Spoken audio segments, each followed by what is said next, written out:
काहे भौजी? का देवर जी? काहे इतना मन मार के बैठल हऊ हो?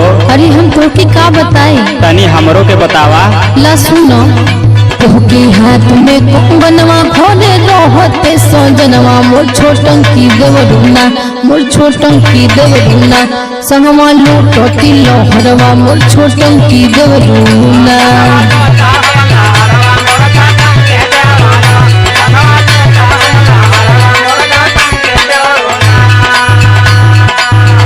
इतना से घबरात हो इतना हम है न जेकर मर्द प्रदेश में रही तू घबराई ना।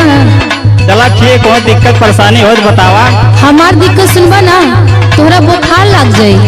अल्लाह सुना सुनावा तू अपन सुनावा।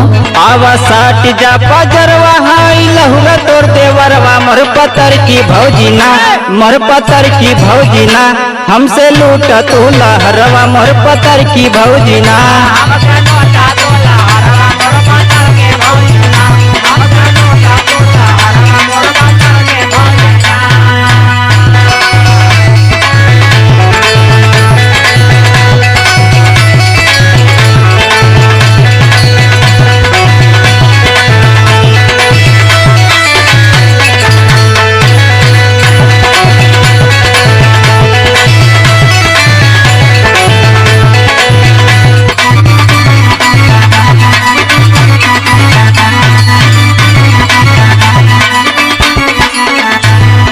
अरे देवर जी का बताई तोरा के?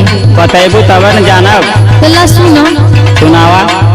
रोही रोही दहिया में उठियो बढ़ाई,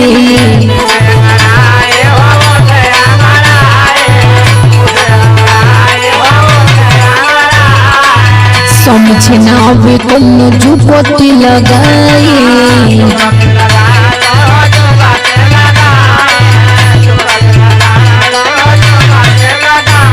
सुना तारा ना?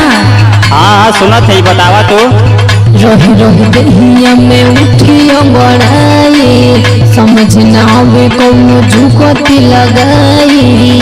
दोनों बरस नयनवा जिसे सावन के मोहनवा मोर छोटन की देवरुना, मोर छोटन की देवरुना भेजदा बोल मुके खबरिया मोर छोटन की देवरुना।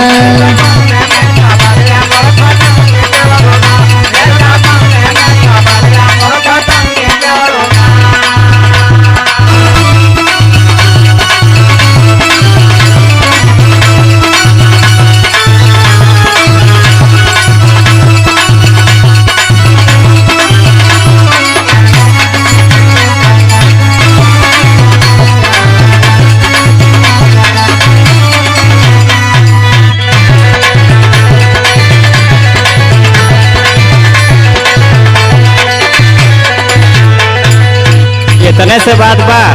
अभी सुनला कहा, आधा तो छुपैले बानी। लाई सुना। सुनावा, तोहार तो कब्बर सुनते न बानी।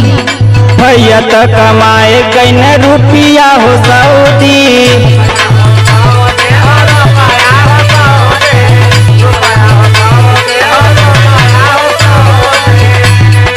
हमसे भरावल कर रोजे अपन हौदी।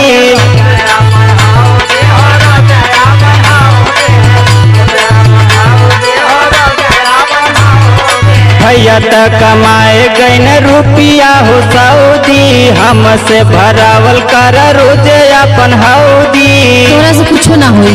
नित्य जखमी हरंग तोहर करी है या दरवा मोर पतर की भौजीना, मोर पतर की भौजीना हमसे लूट तू लहरवा मोर पतर की भौजीना।